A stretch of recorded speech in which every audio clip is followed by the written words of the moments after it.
tey nag ñu toog ak ñu xabaay Diouf nekkoon ku ñu xam ci wàllu politique xam ko ci wàllu syndicalisme nekkoon it koo xam ni kii mën naa wax ne ci gàttal PDS moom yàgg na ci lool werante wul ne nekk nga ci ñaari législature nga nekk député 2001 ba 2012 daanaka sax loo xaw a bamtuwaat la bokkoon nga ci CEDEAO bi tamit ci ndombay tànk yi nga xam ne wàllu député Union africaine bi 2004 ba 2008 lépp assemblée nationale ak lu génn sax réew mi yàlla boole na la woon ci ay googule ñu ngi wax ne tamit octobre 1975 nga dugg ci PDS loolu date bu yàgg la xanaa 1 an après la création du parti léegi nag ñu gis na itam ci wàllu syndicalisme yàgg nga xeex dem nga ba mu yàgg nga fippu créer beneen boo xam ne bi ADS la maa ngi koy fàttaliku sax bu baax a baax ngir rek taxawal jàngalekat yi wala lu jëm ci wàllu fànn boobule. alors tey jamonoy dox gannaaw ba ñu la nuyoo ba pare ñoo xabaay Diouf ak ni nga meloon ak PDS ñëpp xam la ci nga nekk libéral de sang yàgg défendre sax PDS ci plateau yi ñu koy gis ngay défendre Ablaye Wade tey jamono dox te yàgg ma dikka ñaa yëpp yéen a bokkoon même combat ci loolu tey ngeen jékki-jékki rocceeku lu ngeen di wax sénégalais yi. jërëjëf Maodo maa ngi lay sant di la gërëm ci invitation bi. di nuyu sa auditeur et auditrice. oui mais dama bëggoon nga may ma. ma jaale. la famille de la presse. oui absolument. jaale Sénégal yi yëpp. merci jaale la umma islamique. merci beaucoup. ndax xam nga kilifa googu fi bàyyeeku. lii ngeen di def nii. béy na ci waaram. c'est clair. yàlla na ko yàlla xare àjjana. amiin amiin. solo njaboot gi. amiin amiin. njaboot gi yàlla na ci yàlla teg loxo boppam. amiin. muccal leen. ci seytaane. musal leen ci seytaane. amiin amiin amiin. ndax Sidi. dama déglu Moustapha Diop. seen collègue. dafa nekk mu ne c'est un homme multidimensionnel. mais man li ma ci xam rek. wax dëgg si yàlla. mooy loolu. waaw ku yaatu la. ku yaatu la. te gis nga moom dañu doon wax naa la voix des sans voix. waaw. bari na tey. ci Sénégal. acteurs politiques. acteurs sociaux. acteurs dans tous les secteurs. tey bu ñu leen xamee ginnaaw yàlla ak yonent bi. Sidi moo tax ñu xam leen. ak ñi demee ni yéen ñi nga xamante ne aussi. xam ngeen ne aussi sud. c'est une longue histoire. absolument waaw c'est clair. c'est une longue histoire. kon nag alhamdulilah yàlla na ko yàlla xare àjjana. amiin ci dër yaa rasulillah. tabarakallah. leneen li nga laajte. mooy maanaam situation bi ni mu demee ci PDS actuellement. xam nga boo ko seetloo ñun muy maître Madické. ak ñi mel ni man. de seen xalaata daje. mais Madické demul seeti kenn ne ko kaay nangam nangam sunu xalaat moo daje. ah bon. waaw parce que man li ma def tey. ñoom ña fa nekk xam nañu ko parce que wax naa ko le 27 juin 2018. comité directeur l'a amendé l'ordre du jour.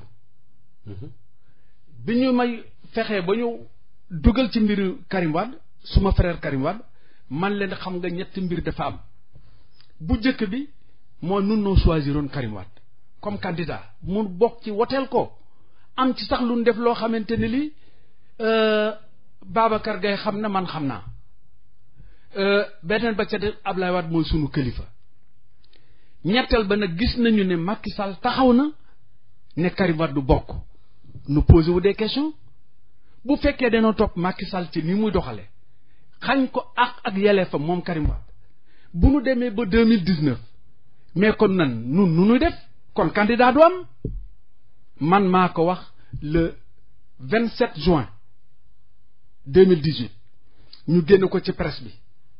oui mën naa laa woon sama saak ay documents. mais pourtant Babacar Gaye moom bi ngi maintenir fii la toog comme fi nga toog nii ne ba léegi candidat bi mooy Karim mais c'est. waaw mais xam nga dama leen di comprendre mais Maodo man dama ne au départ.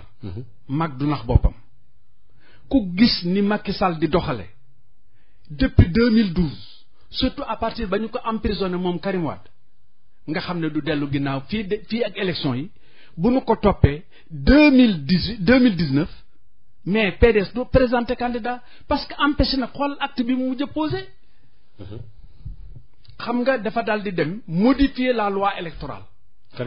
Macky Sall moo ko modifié nu mu ko modifier wax ne léegi ku nekkul ci fichier électoral bi doo mën a nekk candidat daal di dem modifier nag fichier ba Karim Wade ma nga xam ne demoon na inscrire ñu di jële fa turam assemblée nationale am votel ko loi boobu kon xam nga bu fekkee loi bi pour ñépp la même si c'est de façon sélective la ko appliqué ci Karim Wade aussi mais nun xam nañu ne du dellu ginnaaw dañoo porter affaire ba plainte dañu ko porter au niveau de la Cour suprême.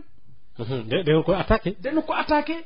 Mais ba ñu demee Cour suprême gis nga ba ñu les avocats de Karim Wade. ba ñu defee seen plaidoirie ba pare. procureur ba dafa wax ne ay la yéwén Karim Wade war nañu ko delloowaat ci liste yi. dégg nga de mais président bi ak ña mu àndal dañoo dal di bañ loolu la Cour s'est déclarée incompétente en la matière. parce que dafa am ñaari parti yu àndul. waaw c'est-à-dire que xam nga comme président ba ay ñoñam ñoo ko ëpp doole foofa ca décision finale ba la Cour suprême s'est déclarée incompétente par rapport à la question posée c'est-à-dire ndax war nañu ko ci delloo waruñu ko ci delloo ça veut dire que la Macky Sall décidé ministère intérieur doxal ko loolee moom mënuñu ca dara xamuñu ca dara donc Karim Wade ba tey du nekk ci liste bi. d'accord après ngeen ne kon da ngeen di yéen da ngeen dem seen yoon bari seen yoonu bopp. dañu wax ne. nun dafa am lu nu maître Abdoulaye Wade jàngal. ayca dafa wax ne fu doole amul mbaa doole yi waaj a jeex xel moo fay jàllale nit. doole ji Macky Sall def noo jaay doole bu méttee parce que moo yore armée moo yore police moo yore gendarmerie moo yore majorité parlementaire am moo yore ay juge am aussi. déet waaye si bi déet moo leen di def loo ñuy def léegi nag ñooñu bu fekkee jaay nañu nu jaay doole Karim Wade. nu yegg si ba fii mais du nu war a dawal xel nag candidature Karim Wade nun dañu ko reconnaître mais fii ak 2019. du fi xajatu fi ngay xeex pour mu dellu ginnaaw. mais justement mais nag nu ne léegi nag jot na nu Madické ne moom d'accord na pour une candidature alternative bind maître Wade lettre confidentielle. ça a créé un problème. mais parce que xam nga aussi gis jant bi mu ne dàng nga ne jant gisul dara nangam yooyu xam nga man demandul ànd ci loolu te wax naa la. mais lan moo tax Madické Niang deful concertation ak comité directeur bu PDS avant d'écrire. déedéet mu wax ak gars yi ne leen kat man lii laa xalaat te ñoo def lii wax ko ak relation bu mën a dox digganteem ak Macky Ablaye Wade. xam nga waaye jékki-jékki rek bind leetar sànni. xam nga boo seetloo démarche Madické. dafa topp yoon sàmm digganteem ak Ablaye Wade ak Karim Wade ba ca fin ba bu xam nga moom dafa doon yaakaar ne. Ablaye Wade comme ni nu ko xamee woon ni nu ko faraloon defee day daal di créer benn commission da koy won ne ko kii bu nu toppee Macky Sall PDS du am candidat won ko ci ay lu leer nañ xeex nañu marché nañu sitting nañu def nañu lu ne Macky Sall delluwut gannaaw noo ngi dem nag ci cappaandaw ga mu ne nag léegi il faut que ñu waxtaan ak góor gi. yow waaye moom mu bind ko lettre confidentielle.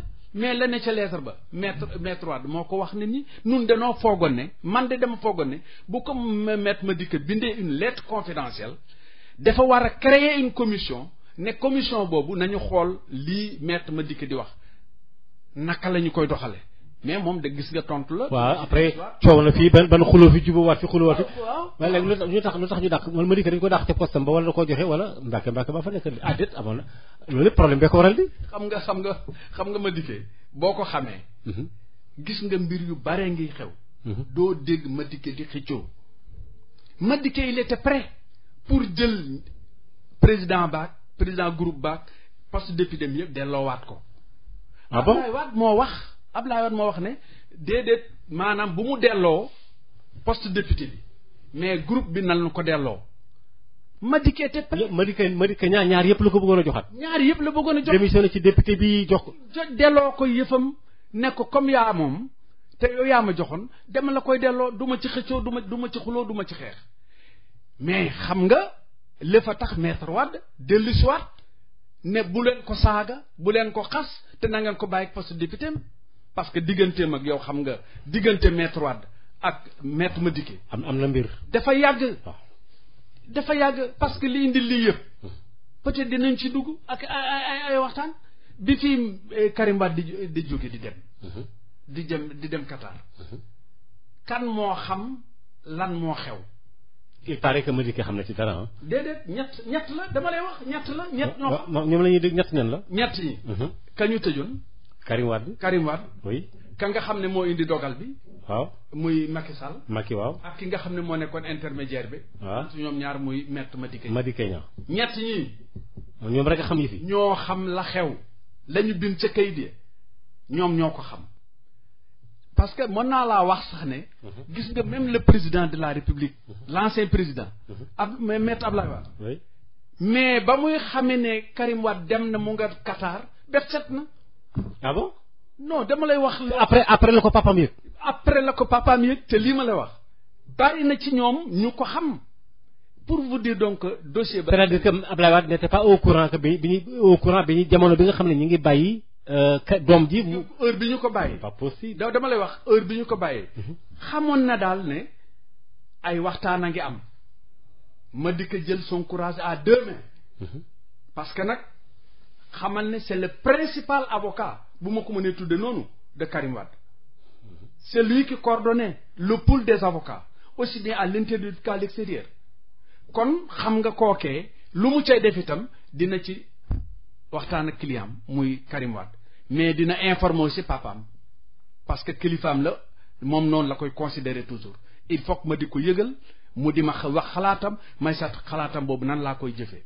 kon nag boobu loolu am na ba nu yegg si ba fii mais Madické il a pris son courage à deux mains ne nag wax dëgg si yàlla lii du bu nu demee 2019 amuñu candidat parti bi day tas mu dem yëgal ko kilifaam Touba Mbacké xalif bu mag bi. yëgal ko sëñ Mountakha ne ko damay dem seeti maître Abdoulaye Wade wax ko la ko tax a jóg.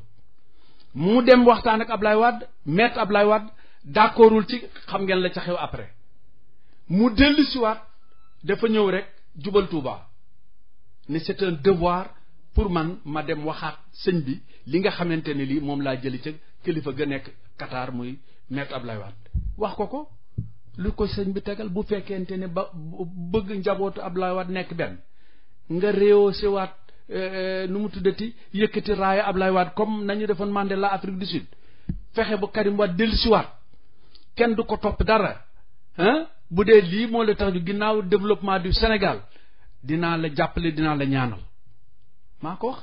d'accord loolu ko xalifa bi wax. waaw dinaa la ñaanal dinaa la jàppale kon nag bi mu dellu siwaatee gis yëf yi ni mu demee c'est lui le sauveur du PDS maître Madické à l'heure. ah bon ak la fa nekk lépp. waaye de dama la. xam waaw yow tamit yow Diouf ñoo xabaay sant nga Diouf loolu waaye yow PDS la fa nekk ay kàngaamu Madické kay neel bant bu dem la rek mais gars yi. allahu akbar ñàkk xam la warul bari na gis nga fi mu ne nii ñun dafa am yoo xamante ne de su ci yegg léegi xam nga yëf yi soreetul. soreetul naturel xam nga dépôt bi c'est du 11 au 26 ñu xam ñu validé ak ñu validé wul. ci cour constitutionnelle. au niveau du conseil constitutionnel. conseil constitutionnel fa laa jóge nii. doon di yóbbu suñu désignation nom de notification nom de le nom de la coalition ak parti yi ci bokk. démb à 11h dem naa caisse de dépôt déposé naa la caution de Madické ba pare. ok pare ngeen. kon yooyu nun te parrainage bi aussi peut-être dinañ ci ñëw léegi alhamdulilah rabbil alamin en un temps record mëtal nañu. au point de vue nombre bi ak répartition. fu ngeen jëlee nit ñi. fu ñu jëlee nit ñi Madické dafa neex a àndal. yow gis nga waaye Madické dafa neex a àndal Abdoulaye Wade neexul a àndal. déedéet non Abdoulaye Wade neex naa àndal. ah waaw kon kay d'accord naa ci loolu mais Madické da ngay xool fi nu jaar ak moom fépp mu ne première chose il faut mu wër que toutes les familles maraboutiques dem ci église bi mais fu mu dem dañu koy fàttali jëf ju rafet jamu fa doon def. avant Abdoulaye Wade di nekk président de la République nga xam ne dafa amoon lu mu séqoon ak toutes les familles maraboutiques au Sénégal toutes les familles religieuses que ce soit les musulmans comme les chrétiens kon kooku fu mu dem itam dañu koy yàkkamti mais xam nga man maa yore parrainage mais damay gis loo xamante ni sëñ Maodo daf may tiital ñoo xamante dañoo dégg rek ne Madické candidat la mu ngi wuti parrainage mais ñu mobiliser wu ñoom de façon spontanée ñëw ci moom di ma téléphoner ñëw leen jox leen nu fiis de nangam mais en un temps record yàlla minutim xam na ne nun sax dafa dépassé sunu parce que noo mujj a jóg. waaw yéex ngeen a jóg waaw yéex ngeen a jóg ma fàttali bokk yi ñuy déglu fii ci Sud FM 98.5 fii ci biir Ndakaaru ñoo xabaay Diouf léegi nag loolu danaa ci dikkaat léegi ak parrainage beeg dépôt yi ndax fi mu toll nii daanaka feeg tey ji jàpp le 11 jëm le 16 c'est du 11 au 26 ci décembre bi la yëpp di jeex. fukki fan ak benn ba ñaar fukki fan ak juróom benn ci weer décembre waaye léegi bu leen Macky Sall gagné nag. bu nu Macky Sall gagné. na ko jaarale ci yoon. yéen déjà yéen a ngi attaqué fichier bi. attaqué ngeen carte d'identité yi attaqué ngeen. gis nga fii mu ne nii moo tax ma bëgg kilifa yi nga xamante am nañu baat ci réew mi wax nag ñu ngi doon wax daal mais wax nag jot na ndax Macky Sall ni muy doxale ci goutte la jëmale réew mi. waaye bàyyi li ngay wax waaye non dama lay wax rek. goutte gan en tant que chef d'état am mënam teg am programme am teg di xëccoo réew mi.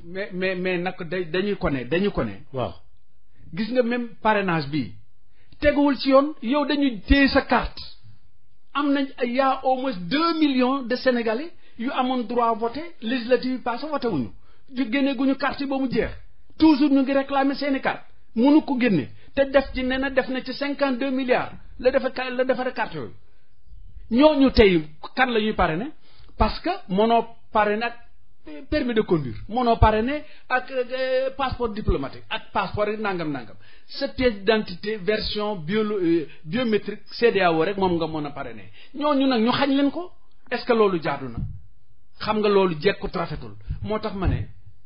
yow da ngaa yaakaar lu tax nga tudd kilifa di da nga yaakaar ne après mën na am ay goutte ay coow xërëb. boo xamee boo gisee mbir yi ni muy demee nii ñun day ak sunu candidat Madické jàmm rek la ñu bëgg ñun ak waa front de résistance nationale jàmm rek la ñu bëgg. FNR. non ñaari. bon d'accord parce que ñaari yëpp itam. boo seetloo li ñuy bëgg benn la le FRN dafa jëkk a juddu. ok le front pour la défense de la République dafa jëkk a juddu. parce que boobu mu ngi juddu 2012. 2013. après la ñu door ñëw ci Manko après ñëw ci le front démocratique. et cetera. bon mais bëgg-bëgg bi benn la Macky Sall na fexe jaarale élection yi ci yoon bu fekkee bëgg na jàmm. kilifay diine yi war nañ jógati def nañu daan def. yéen même bu ko jaarlee ci yoon seen xel yi li ci nekk mooy Macky Sall war a jàll premier tour. mais loolu ngeen gëm yéen non ñun opposition bépp loolu lañ gëm. xam nga. li jaaxle na nun dafa am xam nga nag mbir mi du tey rek lii dañu cee yàgg dox ak a wax Macky Sall moo la gën a xam ne bu xawee jaar tuuti yoon second tour la jëm man sax. damay xalaat la xew Madagascar dal ko. te doy. waaw c'est-à-dire le président sortant. xam naa ko du bokk sax ci ñaar ñi qualifié deux. waaw parce que moom lañ koy dama koy fële la jëm ci troisième bëgg la. moom mii bu yëf yi jaaree yoon du dem sax deuxième tour. yow xanaa gisoo investisseur bi la fa nekk nit. mooy yow. la ilaha illa yéen tiitu leen. mais Maodo dama la ne lii du lu bees ci nun bu fekkoon ne wanew nit rek moo tax ngay gagné. kenn du gagné Ablaye Wade xoolal suñu VDN ba plus de 2 millions de personnes ñu taxaw ku ne xaacu di wax mais entre la ñuy wax mobiliser jënd xool déggoo nit ñi li ñuy wax dañu maa jox paas man kat 5000 la ñu ma jox man tel responsable moo nu indi moo nu fanaanal ba rek moo nu jox nangam ça veut dire que nit ñi ñëwuñu de façon spontanée ñoom. yow da ngaa jàpp ne Macky Sall bi muy def ñu koy sampaat ci lamb ji dañoo neexal gars yi ay njaga njaay kenn ku nekk duy nit ñi rek indi waaye kenn ànd ci ak ñoom. wax la ci benn bu jiitu boobu. ban la. bi ñu inauguré le stade le kii de lutte de Pikine. arena bi noonu. non stade bi. waaw arène nationale bi. waaw ci Pikine waaw. ci Pikine bi ñu koy. ci technopole bi. bi ñu koy inauguré. xam nga dem nañu boo wax ne yéen seen nattangooy confrère ñoo constaté ne mais ana nit ñi xam nga ñoom nañu def ci ñama ca xam ñu bare dañoo taxawal kaar yi commencé joxe 3000 ñëpp dugg 3000 5000 10000 3000 5000 10000 ba mu ñu paree dem ñu wàcce leen stade ñu walbatikuwaat dem ñibbi seen kër lekk seen xaalis.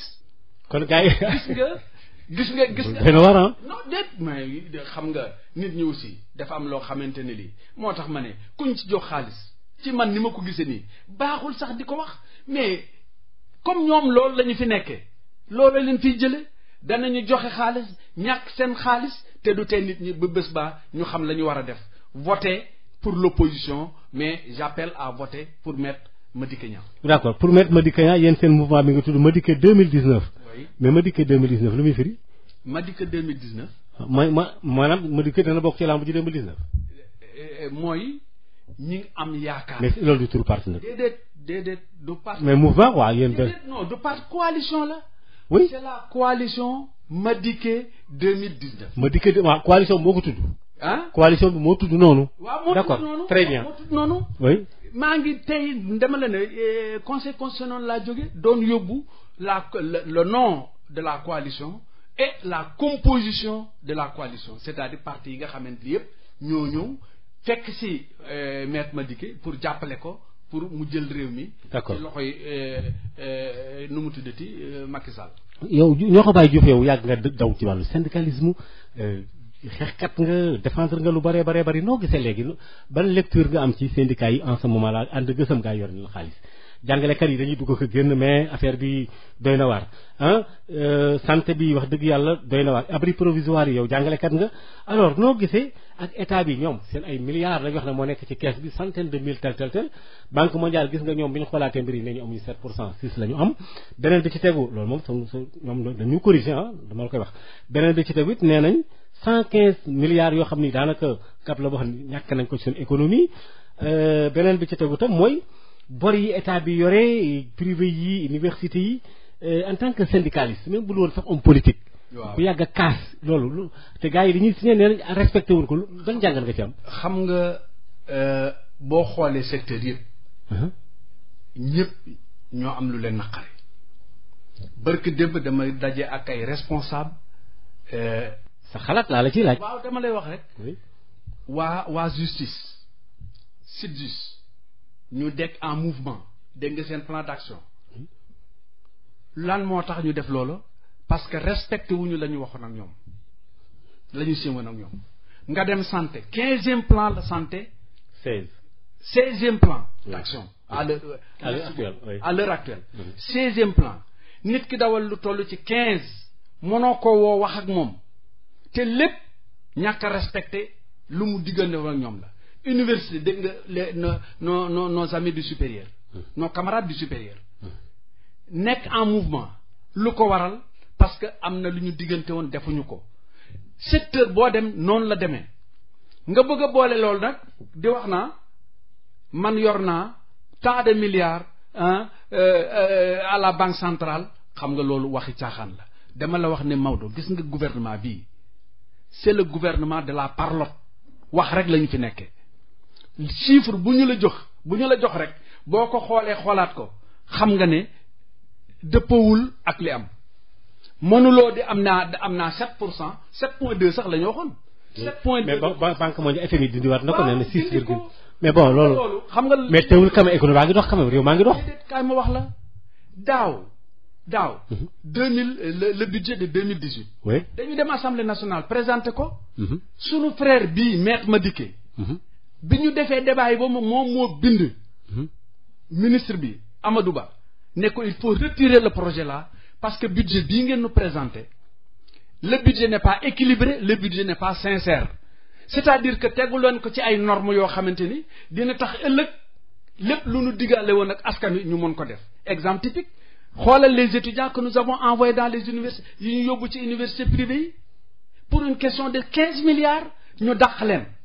loolu mun di nga yor xaalis nekk nit bëgg sam réew di seetaan loolu da ngay xoolal les étudiants au niveau de Thiès 1 milliard ba lañ yoral les repreneurs restaurants yi léegi dañu fermer xale yaa ngi dem di yelwaan pratiquement loolu di nga yore xaalis bëgg sam réew di seetaan loolu dama ne la maître Madické waxoon moo yegg si budget bi ay caaxaan la da nga ne caaxaan li ngeen def lépp xam ngeen ne tegu leen ko ci loo xam ne scientifiquement démontré moo tax mu bindal leen kayit won leen ne lii musiba lay jëru indi conséquences yooyu nag parce que bëgguñu ko woon a déglu moo indi loolu ti boo seetloo ne tous les chantiers yoo xam budget bi moo ko waroon finance yëpp dañu arrêté mbaa ñuy soox chantier bu fi dox rek xamal ne moo def ay mbir ak keneen moo koy doxal. waaw léegi Turquie yeeg. waaw d'accord na mais quand même Macky Sall man ngeen ko reconnaître ne bi mu faloo ba léegi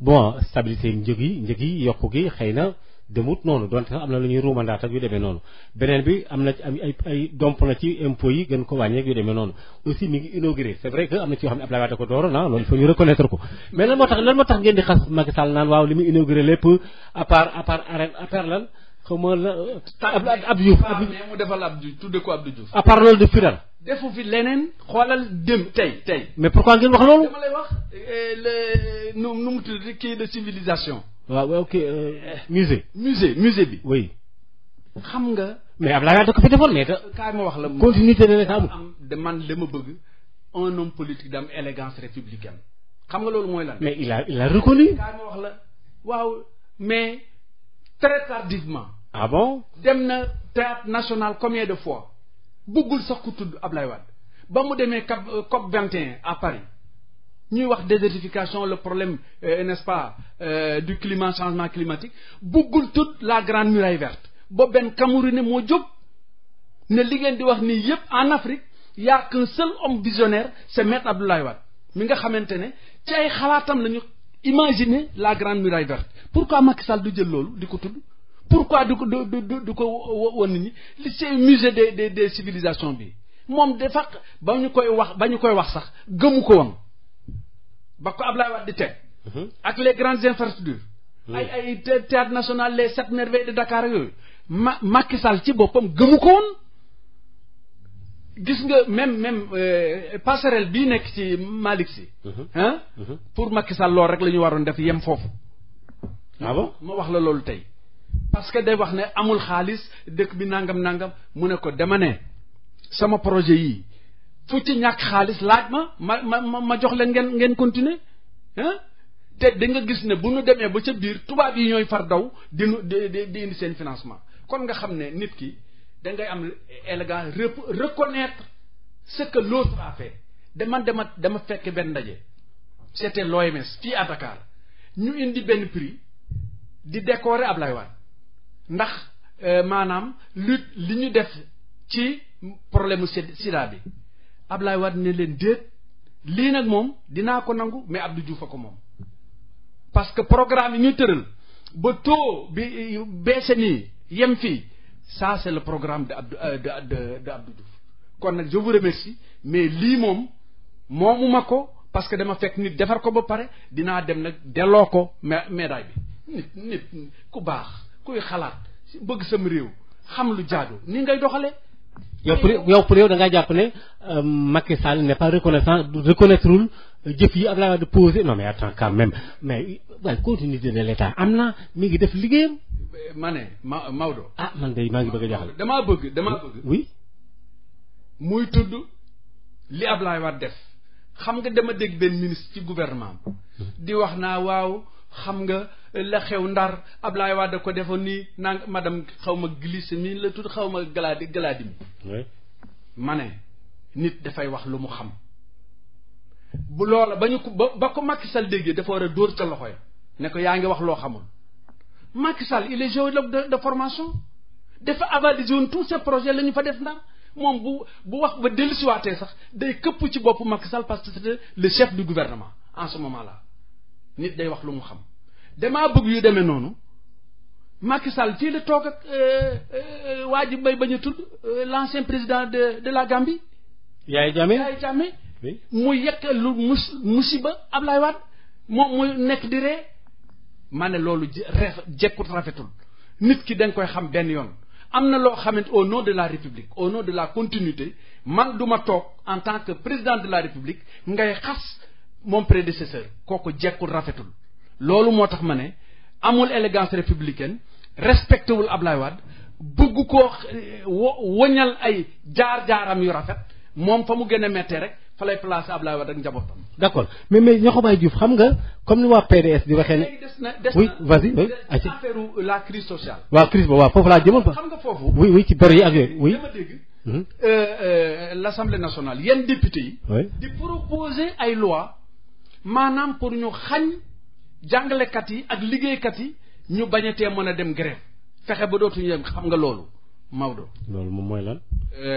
kooku c'est violer même la constitution ndax bu fekkente ne bii li indi grève bi gouvernement bi moo ko def parce que mooy signé te du respecter li mu signé nun ban arme la ñu am pour jàkkaarloog moom dinañu yëglu dinañu alerter mais du tax lan nga xam ne moo ñu tax a jóg mu awale fa day signé rek fàtte la léegi nag nun naka la ñuy def xale yi man bu ma gisee nuy def ay mouvement de grève c'est mal au cœur mais nag nañu xam ne député yi dañu war a dem xool loolu la ko waral te man foogoon naa ne bu ñu defee proposition de loi ca leneen la ñu koy jëmale mais du caa gën ñuy wax naa depuis enseignants yi war nañu wàññi seen ak seen yelleef ñu ngi wax loo xamante ne lii depuis 1800 mu ngi woon fii ci biir Sénégal. d'accord mais damaa dégg léegi parce que loolu xëy na ñu yore kàddu askan wi te parce que dañ ci dikkat am na ay tomb yoo xam ne gouvernement bi ñu ngi koy def donte yéen lu ñu wax rek ngeen xëpp ci suuf problème bi mooy ni waa PDS di waxee rek Karim mooy seen candidat waa Khalifa Sall itam loolu la ñuy waxee moom lan nga xamee d'ailleurs jàpp Khalifa Sall est-ce que am nga ci jàngat. ci wàllu kan parce que ay fan a ci des ay weer a ci des te waa taxawu Dakar nee na ñoom dañuy. moom kay ne lay fan. parce que le 11. oui la ñu war a déposer. waaw les dossiers. kenn ku ne mu ngay fexe nu mu déposer dossier. oui wax naa leen nun coalition Madické 2019 pare nañu. alhamdulilah rabbil alamin. ok léegi nag xam nga Macky Sall. dafa bëgg lu yomb. déet waay. non dafa bëgg lu yomb xam nga lan la bëgg. nee na xañ na Karim Wade ak yelleefam. du bokk waaw. song na Khalifa Sall fexe nu mu bokk mu ne dafa yaakaar ne bu fexee ba ñaar ñooñu bañ a bokk rek moom la mu bëgg deuxième mandat am dina ko am mu ngi juum na bu metti dañu wax ne xam nga dama la wax léegi ne Abdoulaye Wade moom nu jàngal ne booy dugg ci mbir situation bu mu mën demee bu fekkee dañuy xalaat ne sa doole ngi jeex da ngay am meneen xel nga teg ko fa beneen xalaat nga teg ko fa xam nga moom li ma la mën a expliquer mooy gis nga 2012 ba nu desee ay 2 mois 3 mois comme nii kenn xalaatut woon ne Macky Sall mooy nekk président de la République. oui. kenn xalaatu ko woon. oui. kon nag mbiri yàlla. yow mën nga def say calcul. mais yàlla moom fekk na sotti na ba pare. loolu Macky Sall xam na ko. kon nag lii muy def di xañ nit ñi moom Macky Sall à la limite même nga baal ma ci kàddu gi mais dama naa gëmut yàlla. ëpp na non gëm na yàlla waaye. gëmut yàlla parce que bu gëmut yàlla lii nga xamante ne ni mu jot ci nguur gi. du jëlaat nguur googu di ko xeexe nit ñi. waaw kan yéen yan moyen matériel ngeen am. preuve ne Macky Sall day jël nguur gi di ko xeexe gars yi. mais li mu def xoolal nun bu fàtte ne tenir nañu benn comité directeur devant le palais. oui. xam nga boobu lu xew. jàpp na maanaam ñi mu mën a jàpp ci ñun ñëpp 25 personnes. en prison d'ailleurs sur ce plan-là j'ai dit quelque part en Afrique que aujourd'hui Macky Sall est le champion des emprisonnements d'hommes politiques. ah bon. en l'espace de 4 ans li mu def 5 ans 7 ans li mu fi def amul benn chef d'État en Afrique de l'Ouest bu def lu mel noonu ku wax nga tëj topp nag benn famille xam nga boo au départ PDS rek la singli woon. mais ba mu demee dem ba ca biir itam yëfe di kii mu daal di ne j'ai l'opportunité également d'emprisonner Khalifa Sall même bu fekkente ne keesam googu mu ñu koy jéeñ ma ne ay kilifa toog na fii nee nañu moom moomu am na lu mu ca laal moom Macky Sall ñu bari wax nañu ko ak ñeneen kon dama la ne moom ak yelleef doomu aadama lay fooye te loolu amul men réew mu mujj. fi ñu jëm. waaw ci élection yi bu ñu deful attention élection yii. oui. mën na jur ay mbir yoo xamante. waaw lu muy jur mais lu muy jur. mais léegi bu ñu wootee ba 18h rajo yi joxe kii ñu gagné leen parce que waxuma sax yéen a mu leen ko dama wax sama xalaat rek léegi par exemple parce que Macky Sall tamit homme politique dafa yàgg def politique mooy chef de l'État il a les moyens Macky Sall bu ko neex mi ngi te day def campagne Macky day fu mu topp ndiral mi topp ko am na doole ay ministre ma ngi ci àll bi de li liggéey parrainage bi gis ngeen ñëm dem gaa yaa ngi dem ay ñoom Mimi Touré gaa yi ñoom Cheikh Kanté fu ne ñu fa dugg di xëpp di indi mais waaw baax na non damay bañ damay bañ ñu bett leen gañe leen ngeen nekk fi di wax waaw baax na gis nga ñun xanaa ñiy door a jóg ñiy door a dugg ci politique ngay wax loolu Macky Sall dana koo xam de A à Z bon mais amul dara loo xamante ne lii la muy xalaat ne xalaatuñu ko sax nun xam nañu ko gis nga fi mu ne fi mu wekk mbir mi tojee élection tojee mooy sàcc bi du càgg nag élection yi résultat bi lii la 18h ñëpp non mu nga commencé ca inscription ya fexe ba ñu waroon bind ñëpp duñu bindu ñi bindu duñu jot seen carte ñi jot seen carte duñu mën a voter noonu la ko teglantee teg bo nit ñi ñëpp seen xol dafa jeex te ana où est le résultat xam nga ne élection législative yii passé bu waxuma jaar mais bu xawoon a jaar si yoon rek moom yóbbu nañu ko àllaaxira bu yàgg moom Macky Sall parce que xam na ne kon day daanu mu jaxase Touba Mbacké tout le département jaxase Dakar ak feneen loolu moo tax mu am li mu am moom xam na ko sax. mais est-ce que malgré tout bu fekkonte ne bii aussi nun au niveau de l'opposition la ñu démarré woon continuer woon nañu ko finaliser ko kon ba tey c'est un gouvernement de bu fekkee respecté nañu loi yi ce serait la cohabitation c'est-à-dire moom président mais majorité bi c'est l'opposition. malheureusement waaw mbokk yi ma fàttali ba léegi ñu ngi ci fii suñu émission bi nga xam moom la ñu duppee jano bi ak ñoo xabaay Diouf wax naa ne kenn ku nekk xam naa ne moom Madické Niang léegi ñoo ànd daanaka sax yaay coordonnateur bu Madické 2019 léppam daanaka fi mu toll yaa ko yor yaa yóbboon caution yi muy xam naa ne moom am na confiance la def c'est normal ndax seq ngeen ko nekk nga fi Sud-Est créé nga fi ADES mu di ab beneen syndicat PDS moom 1975 nga fa dugg Serigne Diop moo la dugal PDS. Serigne Diop. waaw dañu nekkoon ci benn as. professeur Serigne Diop. professeur agrégé. waaw en droit. dañu bokk lycée Malick Sy. de Thiès. moom mu dem en droit bi nu nekkee troisième moom mu continue lycée foofu la defee baccalauréat man ma def le concours d'entrée à l'école normale. à l'école normale William Ponty. réussir dem école normale. école normale William Ponty. bi ma demee foofu la amee baccalauréat. nu dellu si waat daje université moom il était en droit. man ma nekk fac de sciences et techniques. muy def droit man may def sciences naturelles comme on l'appelait autrefois. SVT sciences de la vie et de la terre. benn bés la ñëw sama néeg yendu si ne ma dafa am benn kilifa bu mu gis mu créé parti am na xam-xam wax ma daal yu bari ne ma nag damaa bëgg ñu jóg ma dem nga xamale la ak moom ma ne ko Serigne kooku kan la mu daal di ma wax turu Ablaye Wade maître Ablaye Wade sax la ma wax xam nga école normale da nga daan génn rek dugg biir point ci noonu laa solo ma ne ko koy dinaa ko gis bëgg naa ko gis ñu daal di dugg dem point mu présenté ma maître Ablaye c'était le 10 octobre 1975 moomu donc mën naa la wax mes premiers pas c'est lui qui l'a guidé ma amoon nag aussi lu ma ko waxoon ma ne ko yow tu es en droit tu peux faire le tour du Sénégal sam njàng metti na certes mais nun danoo bari ay affaires yu ñuy def da ngay def fee cours def TD def TP def nangam donc man tournée yooyu laa mënul ànd ba ni may génn école normale supérieure nekk professeur mënuma woon defi tournée parce que su may matières yi ma doon jàng daaw moo ko permettre kon kooku joué na ci rôle bu bari bu am solo que ñuy wax Badara Diop aussi ak maire dem bu Pikine ak le doyen ndem ci yàlla si Abou Touré joué nañ parce que man dama dëkkoon Pikine ñoom ñu gis ma fu ñu organiser ci Pikine dama ñëw toog bu ñu nee ay cours de formation ma bokk ci participer ñu daal di def délégation ñëw ne Ablaye Wade dañoo bëgg nag kii militer définitivement à Pikine yàlla mi dal tam nu fekk fa le doyen Boubacar Sall yàlla na ko yàlla xaraajana Boubacar Sall ne leen de kii nu ngi ko fekk édutam bi Rue Thionk en son temps mu ne leen déet kii sama jarbaat la Touba Toul la dëkk dama bëgg mu dellu Touba Toul loola moo tax depuis cette date je suis le président de la section PDS de Touba Toul depuis cette date parce que. yéen ngi ci PDS ba léegi. mais lan moo ñu génne PDS. ah waa PDS nga toog fii ngeen dem seen yoon. waay yow ñu xam nga bu ma déggee ñuy wax. mais yéen li ngeen def ak li Aïda Mbodj def ak li Modou Diagne Fada def lan mooy différence bi. ma ne Aïda Mbodj.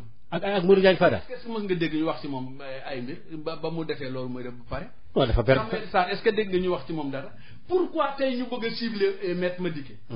lan moo tax. parce que simplement waaw parce que xëy na. parce que xamatuñu fu am na ci ñooñ xamatuñu fu ñu teg seen tànk man nag duma leen wax dara dama leen wax ne dañu nekk ci. dàqaguñ leen PDS dàqaguñ leen. non xam nga dàq. dégg naa prononcé nañu ko. oui wax nañu ko nii ci kaw mais où est l'acte. ah mais mooy dàq nañ. déedéet Farba Senghor noonu lañ ko dàq woon. déedéet. Farba dàq nañ ko ay weer yu bari. mais Maître Madické dafa wax ne. nañu ko won acte bi ñu ko dàqee jaarale ko bu fekkee jaar na ci procédure normale man je suis membre de la commission de discipline du PDS dañuy wax ne loolu bu fekkee da nga yaakaar ne kii fauté na c'est le secrétaire général national mooy wax ne commission de discipline nañu dem déglul ma diw laajal ma ko lii ak lii lu tax lii mais bu ñu ko laajee pare commission de discipline day def rapport joxaat ko Maître Abdoulaye Wade mooy xam nag ndax secrétariat national moo koy traité ou bien bureau politique yooyu amu ci benn moo tax ñuy wax dama leen di renvoyer à l'article 26 des statuts du parti le comité directeur boobu doon wax keroog amuñu prérogative bu jël waxuma sax exclusion mais avertissement sax amuñu droit jël ko ça c'est la prérogative du secrétariat national et du bureau politique. kon yéen da ngeen a considérer seen bopp ba léegi da ngeen a ngi ci parti bi. mais nun nooy parti bi. waay nooy parti bi. loolooy parti bi pare dem seen yoon. bu ngeen dee yaay parti bi ku ngeen àndal yéen a dem seen yoon. demuñu sunu yoon nun noo ngi ci biir parti bi dama leen man Ablaye Wade moom laa gëm ne mooy sunu kilifa gëm naa ne Karim Wade la ñu choisiroon démocratiquement. àndatoo ci kët loolu bu fi tudd Karim kët àndatoo ci. moom ma terminé mais gis naa ne Macky Sall xañ na ko ak yelleefam ba du bokk ci élection yi. léegi lan nga bëgg nu def nu toog croiser les bras bàyyi parti bi mu niil du ma ko def dinaa jóg ak ñi ma ca mën a àndal. wax naa ko le 27 juin. Madické yi yëngatu na ma dem wax ak moom mu woote ginnaaw ba mu tàggoo kilifaam Touba mu ne dinaa la jàppale dinaa la ñaanal lu ci desati soo boo ci des woo nag sunu frères yeeg sunu sœurs yi gën a élargir militants yi danoo gis bo ñoo xamante depuis bu kenn xamul amatuñu activité politique. mais avec Madické nii. oui ci lañu jógewaat ne comme Madické la nag moom jaral nañ ñu sol sunu. ngeen sol seen daal. waa léegi ñu des ca parti ba ak Ablaye Wade ak quelques libéraux yoo fa des bon ay responsable ay ñoom Omar Sarr ay ñoom Babacar Gueye ñoom noo leen di tudde ñooñu waaw dañoo ne ci lëndëm. waaw lëndëm dama lay expliquer rek da nga yaakaar yàlla dàq politique. xam nga ñooñu bu leen bul boole ñoom ñëpp ci benn saak bokkuñu ni ñuy gisee mbir mi te ci kanam tuuti. ah bon dana gën a waaw dana gën a leer am na ca ñaar ak ñett ñoo xamante ne ñii dañoo gëm ne jant amul mais am na ñoo xamante ne ay njàccaar lañu xam nañu fa ñu awale bul yaakaar ne man du damay toog di wax ak ñoom Madické day toog di wax ak ñoom ñi ci ëpp di ma. est-ce que loolu noonu li scission yooyu am ngeen xaraf yi ñuy jaar nii est-ce que loolu dañu def yéen dimbaliwu leen Macky Sall. xam nga. képp ku bañ candidature Maître Madické lii muy def nii. oui ku ci bañ te ne yow libéral nga. yow yaa ngi liggéeyal de façon consciente ou inconsciente Macky Sall parce que loola moo koy may rapidement deuxième mandat ku ko bañ rek di travailler à ce que les libéraux ak militants yi ak sympathisants yi jàppale Maître Madické ku ko bañ yaa ngay liggéey de façon consciente nga xam nga bañ a xam yaa ngay liggéeyal Macky Sall man loolu laa gëm. waaye mais léegi ñi fàq ñëpp dem ci Macky Sall mën naa ci lim ay tur yu bare ba am sax ñu ne woon PDS ay ñoom Modou Diagne Fada ay ñoom Souleymane Ndéné Ndiaye Abdoulaye Baldé ak te xam naa boo defee Macky mi ngi pêchewaat ñeneen yore ak buum rek di xëcc. waaye léegi fu ngeen jëpp yéen te ngeen est-ce que moo tax man leen Macky Sall di ngeen defee ni Macky njàcc la fii laay toog leen ko wax ci rajo bi ngeen Macky njàccaar xam nga njàccaarum politique. toog leen fii rek. waaw xam nga waaw baax na damay ragal rek. oui dama lay wax c'est des transhumances. dama lay wax rek. oui. gis nga foofu mu ne. oui. gis nga ñay dem. dañu ko constater sax ku dem rek ñàkk nga si nit ña nga àndaloon ku dem laa la wax ñàkk nga ña nga àndaloon. ku fekkee Macky Sall ku fekkee Macky Sall dafa am benn jeune bul ma mës a wax bëgguma woon sax tudd ko sama doom la il est prof de lettres on siège ensemble au comité directeur. Depuis 2013 la may wax ne ma papa ma ne woy mu ne ma wuti leen beneen candidat Macky Sall mii du dellu ginnaaw ma ne ko non dañuy xeex nangam nu xeex ba yegg si barke dem mu ne ma lu ma la waxoon wax naa leen ne dem leen ngeen wuti beneen candidat 2013 nag moom yàlla dafa mel ni dafa leeralal boppam moom au départ rek mu ne man Maître Madické mooy sama candidat maak yaayam ñu toog di ko ree waaye yow doo bàyyi li nga wax ca même période ba mu ne ñu képp ku dem ànd ak Macky Sall ren déwén naa ci jéeg ma ne ko mu ne di nga ànd ak moom daanu bés bu élection ñëwee gisuma fii mu ne nii Macky Sall naka la mën a def bu rëcc dina sàcc dina débaucher dina corrompre dina débaucher favoriser la transhumance mais du tax mu rëcc ci lii di ñëw parce que c'est un ouragan on n'arrête pas la mer avec ses bras nit ñi ñoo doyal ci Macky Sall parce que xoolal li xew ci sunu mbokki baykat yi fii mu ne nii seen gerte gi ñu ngi ko attention campagne bi tàmbali gars yi nawet bi surproduction lañ am déedéet gerte gi am na oui mais xoolal li mu defati lan moo tax mënut a installer maintenant ay point de séco ñuy jëndaat gerte gi jënd ko 210 bi mu wax mais defu ko mu ngay di la yóbbooti loolu fu kenn xamul béykat yi nu ñuy def sama mbokk yi nu ñuy def mais dañuy dal di gis ñoo xam dañu ko mbapat gerte gi fi mu ne nii am na marché yoo xam boo demee boo amee 140 francs ñu jaay la kilo gerte xam nga loolu baaxul ñooñu dañoo mer ba fut ak leneen moo tax ma ne la gis naa ne moom amul fu mu il peut évoquer des problèmes ethniques il peut évoquer des problèmes de. bàyyi leen problème ethnique waaye yéen tamit. fan la ko waxee. moo ko def yéen a dégg Macky Sall wax ci problème ethnique. dama lay jox rek benn exemple. ban exemple. gis nga boo xoolee toutes ces nominations. dama ko génne woon document. ah bon oui toutes ces nominations à 99% aw xeetam la. loolu nag Senghor defu ko Abdou Diouf defu ko Ablaye Wade defu ko ba ma ko jëkkee wax. dañu ma ne déet yow itam bul wax loolu man leen da ngeen xamul xool leen nomination yi muy ca ambassadeur yi muy ca gouvernement ba muy ca conseiller ñëpp à 90% mooy sama jaam yooyu xam nga loolu defuturam réew ñun dañu foogoon ne ba ñu koy fol moo tax ñu bari dañoo dem bàyyi ko xoolal ñi mu nekkaloon ñëpp dañoo dem bàyyi ko kooku amatul maanaam fi day kol matin. Macky Sall ku ko bàyyi Macky Sall nit ñi dem fekk ko nga naan nañ ko bàyyi. Idriss Seck fu mu nekkoon. Idriss Seck daf ko ba non ba muy daf ko nekk daf koy jàppale rek mais amul problème. Cheikh Bamba Dièye fu mu nekkoon. Mansour Sy Djamil fan la nekkoon. Gakou mii tey fan la nekkoon. Khalifa Sall ak nitam fu ñu nekkoon. du ñoo àndoon démb. ñoo ñëpp demuñu bàyyi ko. nga ñu bëgg di calculer naa 65%. il n'est même pas à 30% à l'état actuel. ah bon maa la wax lu yan baramètre nga am.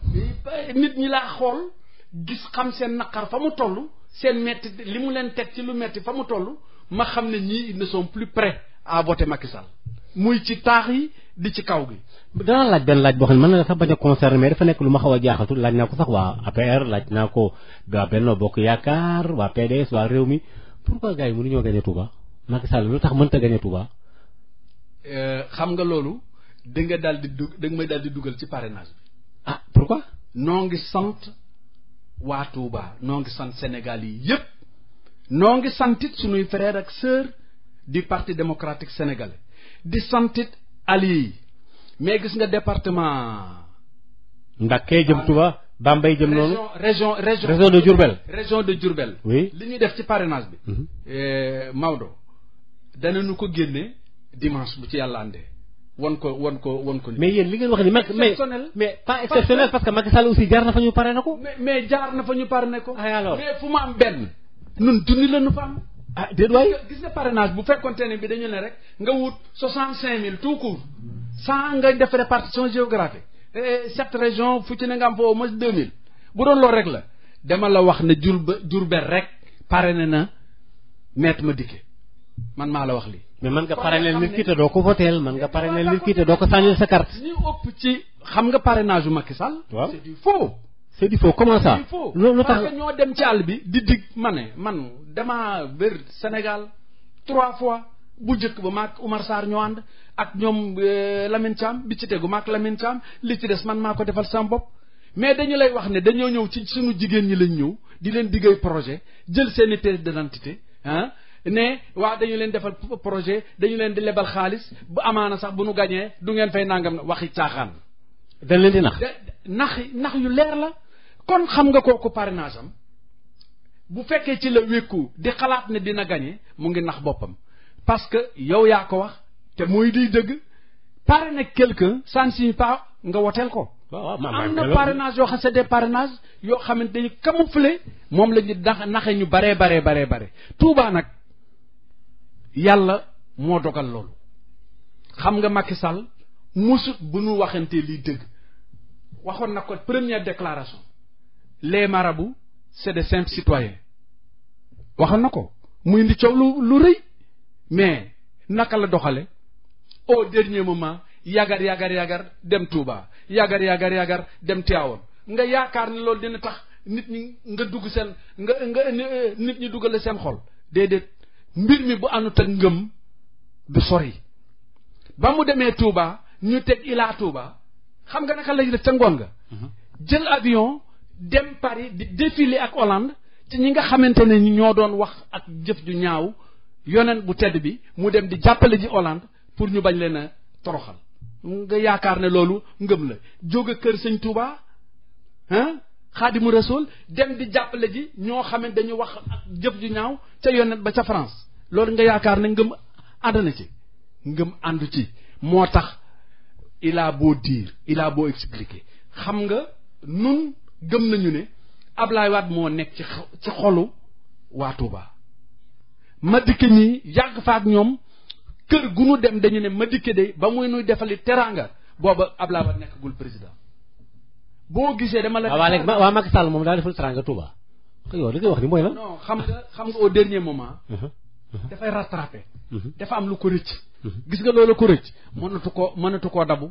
c'est fini. ça à chaque fois buy dem Touba bu am kilifa yu bu ñu waxut ay xeer a ko fay jële voilà kon nag Diokhobay Diouf maa ngi lay sant bu baax a baax parce que pratiquement Ibra Diouf xam nga Ibrahima Diouf non Ibra xam nga maa ngi da laal xawalaal ci ceddo loolu Ibrahima rek xam am njuufeen moom ak payen bu ñu toogee day waar waaye Ibra Diouf Diokhobay maa la xam ak jàmm bu baax xam naa la voilà alors léegi ñaari baat nga tëj mu jeex waaw looy tëjee li may tëjee daal di ñaan yàlla ak yonent beeg Serigne Touba kilifa gii fi jóge mooy Sidi Lamine yàlla na ko yàlla xaraajal amiin ndax jëf na ko di ñaan yàlla mi nga xam ne dara teewu ko Maître Ablaye Wade yàlla na tàllalaat loxo Maître Madické Niang amiin ci dara yàlla solo amiin ba tey baax na lu baax kay di ñaan yàlla lu baax moom ku ko ñaan ñu ne amiin waaw di ñaan yàlla élection yi jëm amiin mu tegu ci yoon amiin mu bañ a am ay fitna